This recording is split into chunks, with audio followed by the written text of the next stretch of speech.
Good afternoon and welcome to the COVID-19 update on Channels Television. I'm Millicent Walker. First, some of the highlights. Today, more healthcare workers contract COVID-19 as resident doctors' nationwide strike enters day 4.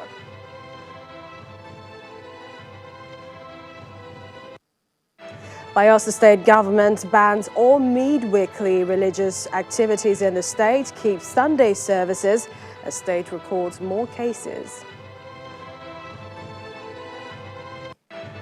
And more than 240,000 coronavirus cases recorded in Peru, putting the total over hard-hit Italy.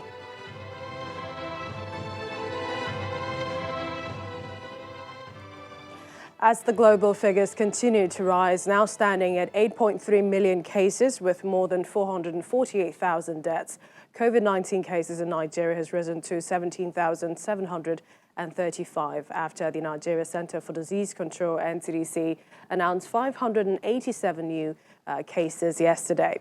In 24 hours, 14 deaths were recorded, putting the death toll at 469, while 5,967 people have been discharged.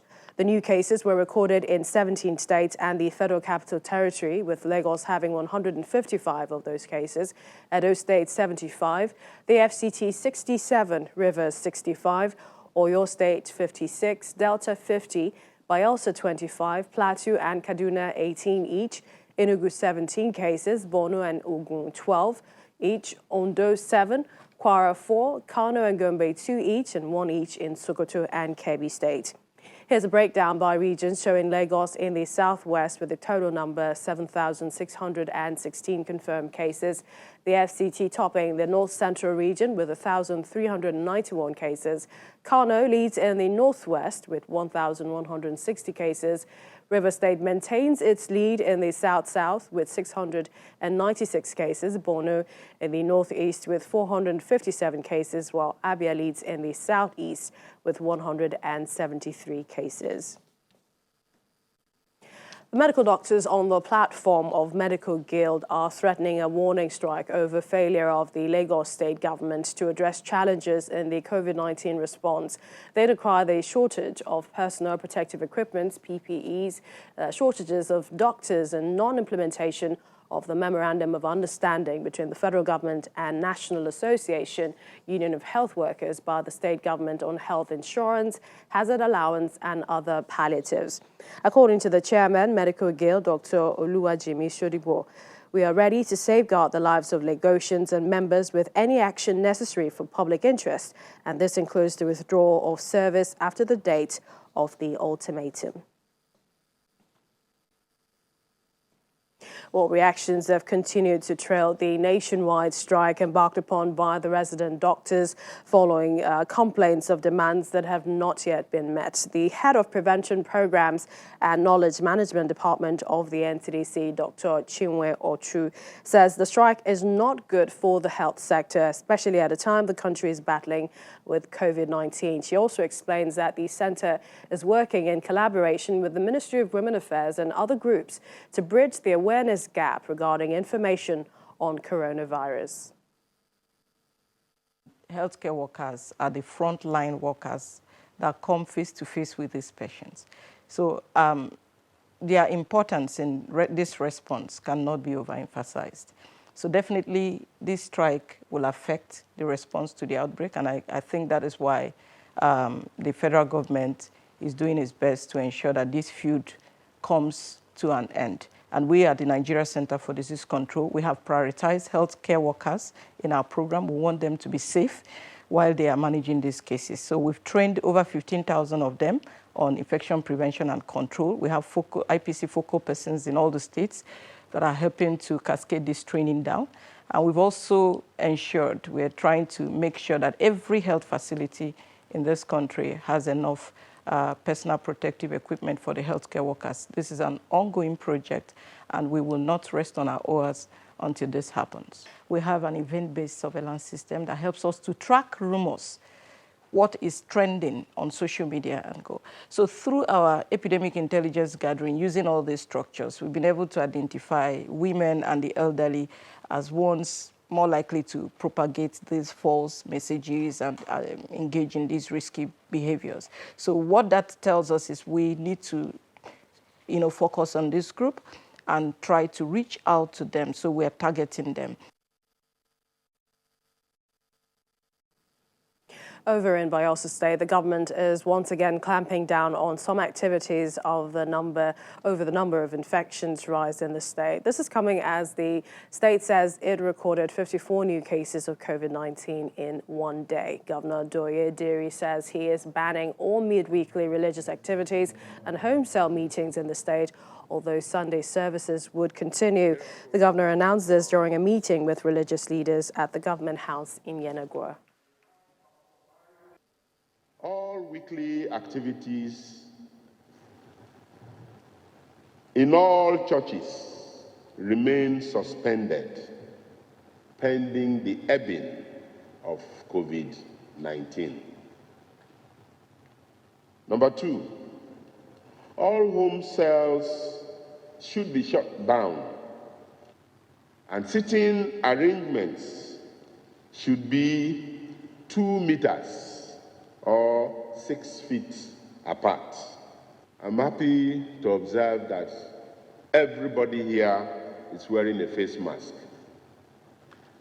Therefore, it is compulsory for all worshippers to wear face masks.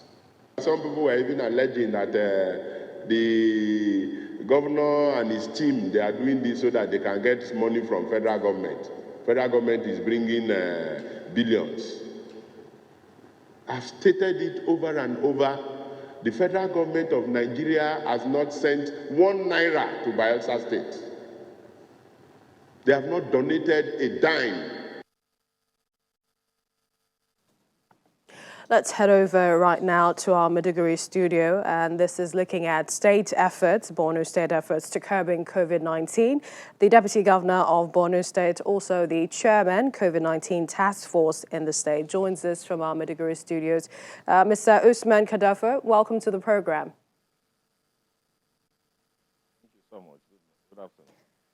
All right, please tell us how Borno State is faring with keeping down the numbers, and this is following the first index case in Borno State.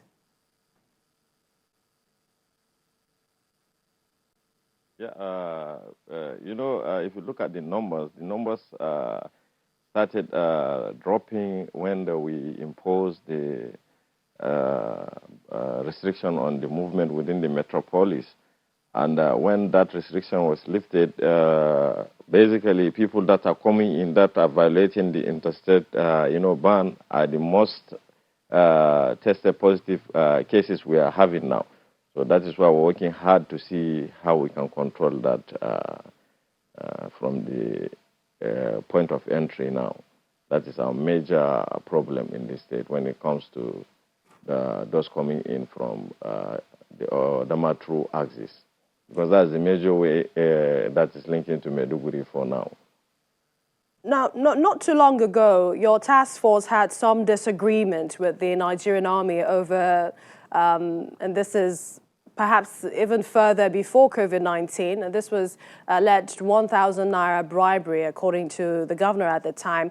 And just recently, a problem with the army following the enforcement of the protocol on COVID-19. Can you tell us why that happened and what exactly is going on? Thank you so much. If you look at the encounter with my governor and myself, it's just coincide. When this, if you left this, their excesses unchecked, especially the junior officers, at times, it's so provocative. While an officer would just come and point a gun on the Attorney General of the state, who is the #1 chief law officer of that state, and tell him, that is something that you don't take it. And, at that, if you look at their actions too, so a life was lost and they don't even care. They are not even remorseful. That is what prompted me, to go into that argument with them at that point, because my attention was drawn that this is what happened, so I have to rush that scene. And what happened with my boss, the governor, is the same thing. He is coming from axis, and he saw a huge, traffic. And he decided to look at what is happening at that scene. Then he discovered that's what happened, and that's what provoked him. So if you look at our actions, is due to due to the action, that is why we've been provoked. And as a servant leader, you just have to react when things are not moving well. You have to do something. So, Deputy Governor, are you saying that the Nigerian army is perhaps a thorn in your flesh with regards to the task force on COVID-19 in Borno State? And the Nigerian army is part of the COVID-19 team. But what really happened is that the movement of the soldiers coming in from the Auno axis, they are coming in. They want some people. They want to pass with some people, and the Attorney General resisted and said that at least even courtesy demand, these people should be subjected to even temperature tests before, we let you go into the metropolis. And the guy reacted and started, that's how the argument heated. But what we are saying is they are part of the committee, and we are having a very good relation. If you look at when I placed a call to the garrison commander, he left what he's doing and came to the scene. So we have a very good relationship with them, and it happens, and, they've promised that they are going to set up an inquiry, and I know they are working on that. So definitely, the perpetrators will be brought to book, inshallah. Would you say that the insurgency, and that is in the state, is perhaps a problem or a challenge to the keeping the numbers of COVID-19 cases really flat in the state? No, if you look at it, it's not the issue of insurgency. There are a lot of things, factors that are involved in it. You have to intensify campaigning for the social hygienic and all the social distances. You have to involve the religious leaders, to start campaigning for the people at least. So there are a lot of things that you have to do to make sure you reach out to people. Because if there's community denial, there are things that you just have to do to convince these people to believe. Because if you look at it generally, a lot of people don't even believe this thing is existing. So we're trying hard. All hands are on deck to see that we try. And, our Borno State is already a traumatized society, so you have to, weigh a lot of things. And inshallah, I believe we're going to work. And just before we let you go, some travelers quarantined in the Hajj camp, we understand, are complaining of horrible conditions, and some of them saying that they haven't been tested and there might be possible positives also in that place. How are you managing that situation and to ensure that they're tested as soon as possible and allowed to go home? If you look at the condition of those who are kept at the Hajj camp, I think they should even praise the government, because in the first place, you don't expect me to. You don't expect if you violate the state law, I should take you to a hotel and keep you. So we're taking them there to the Hajj camp. We're giving them the food, and we're trying to see how best we can improve the testing capacity of the state, because we have procured all the testing machines, and I'm sure now we're waiting for the NCDC, because we have written to them yesterday that our machines are ready on ground, so that if they come and certify, the state will now have its testing center, and which I know it's going to be faster, because the out of equipment we brought into the state are the latest one.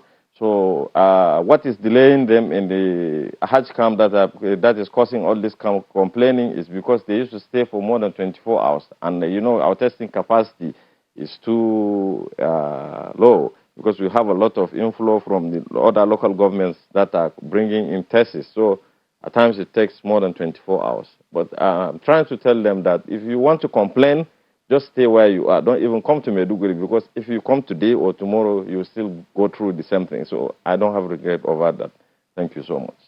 We appreciate your time, Deputy Governor of Borno State, also Chairman COVID-19 Task Force in the state. Thank you for joining us on the program. Thank you so much. Thank you so much. Thank you. We have more on the COVID-19 updates when we return. Stay with us.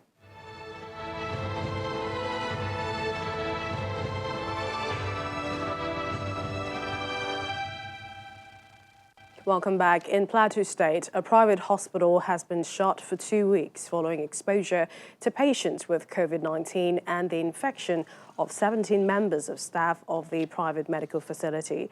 The State Commissioner for Health, Dr. Nim Kong La, told journalists in Jos that the hospital has been fumigated after screening of primary and secondary contacts.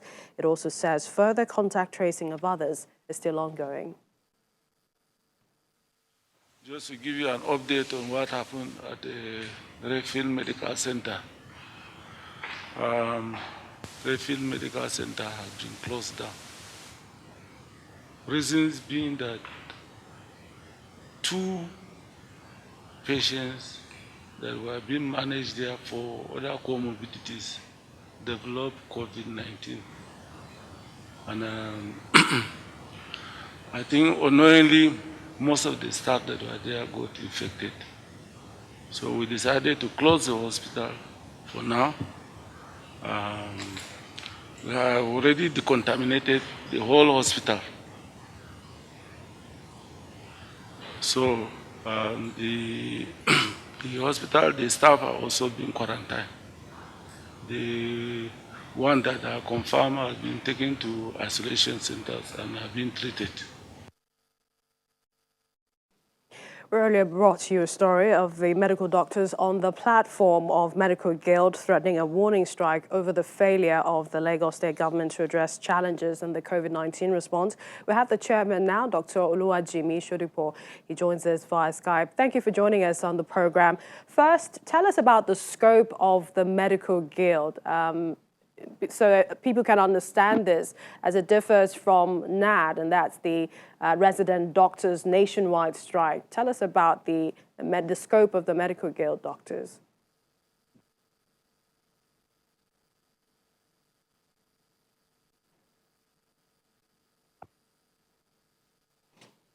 The Medical Guild is okay.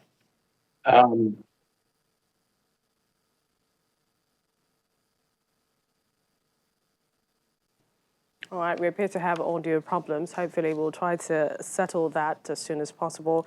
But over in Yobe State, the government, in partnership with the Northeast Regional Initiatives, NERI, has commenced the training of women and youth volunteers who will conduct house-to-house COVID-19 sensitization in insurgency-affected areas.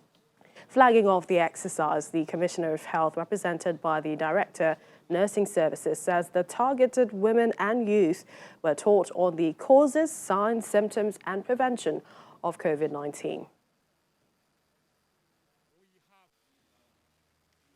oriented or trained 20 first batch of field volunteers to go house to house, sensitizing the general public in Gaidam and Yunusari local government areas against the infection.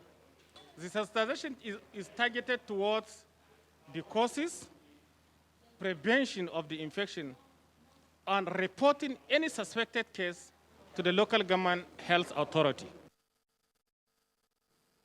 The Katsina state government has deliberated on what it calls the twin monsters of insecurity and COVID-19. The permanent secretary in the state's Ministry of Health, Mr. Kabir Mustafa, spoke at length on the spread of COVID-19 in the state. He announced that samples from Katsina state are no longer being taken to Abuja or Kano for testing, stressing that a private medical firm in Katsina state carries out the test, which made it possible for results to be received in a day after previously when results were received 5 to 6 days after. The federal government has commenced the distribution of its modified version of the National Home School Food Stimulus Packages to parents of public primary schools in Ogun State, southwest Nigeria. Over 60,000 pupils of public primary schools from the 3 senatorial districts of the state are to benefit from the first phase of the palliative distribution aimed at mitigating the effects of the coronavirus pandemic. The recent address by the President Muhammadu Buhari, he directed the Federal Ministry of Humanitarian Affairs, Management and Social Development to school feeding programs, even when the schools are closed, as part of precautionary measures to contain the spread of the COVID-19 pandemic. As a result of the directive, the ministry adopted the take-home ration approach of school feeding and commenced distribution of food to poorest of school children across the states, starting with the federal capital, Lagos State, and now Ogun State. The modified school feeding program in response to COVID-19 pandemic is built on the existing pillars of normal school feeding program, where the ministry works in synergy with the State Universal Basic Education and the communities on both planning and implementation. Peru's number of confirmed COVID-19 cases now stands at 240,908, higher than in Italy, which was Europe's worst affected country for a long time. The South American country now has the second highest number of infections after Brazil's total of almost 1 million. Peru's death toll stands at 7,257, still far behind Brazil's over 45,000. Peru's number of confirmed infections currently stand at 240,908, higher than in Italy, which was for a long time Europe's worst affected country. Peru now has the second highest number of cases after Brazil's total of almost 1 million, with the death toll at 7,257, still far behind Brazil, which has over 45,000 fatalities. Meanwhile, China has reported 28 new coronavirus cases, with 21 of them again in the capital. Beijing has seen a sudden spike over the past days. The new cluster has led to new restrictions being put in place and whole neighborhoods getting sealed up again. The new outbreak is thought to have started in a large food market. Before the new spike, Beijing had gone 57 days without a local case.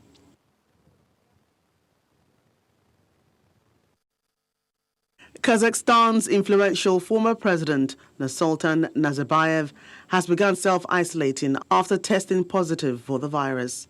His spokesman, Ados Ukibe, who made the announcement on social media, said there was no reason for concern about the news. Nazarbayev, who is now 79, resigned from the presidency last year after 3 decades in power, but he still holds sweeping powers as national leader and as chair of Kazakhstan's Security Council. And for states attending religious gatherings, the message from the NCDC is please avoid sharing items at your place of worship, including books, mats, microphones, kettles, and others. Remember, it is better to worship at home, avoid mass gatherings to reduce the risk of exposure to COVID-19. You can visit their website. It has regular updates on the COVID-19 regulations and guidelines, all the information that you need. From the World Health Organization, it welcomes a lot of updates coming in, the latest global numbers by country of COVID-19 cases on a daily basis. It has rolling updates on the pandemic. You can take a closer look at some of the numbers in real time. Our website, channelstv.com, has the latest news. You can see our top story there. Nigeria's COVID-19 spread worsens with new cases, 587. There's so many more stories in politics, sports, of course, news from Africa and around the world. That's our COVID-19 update. Thank you for watching. I'm Millicent Nwaka. Stay safe.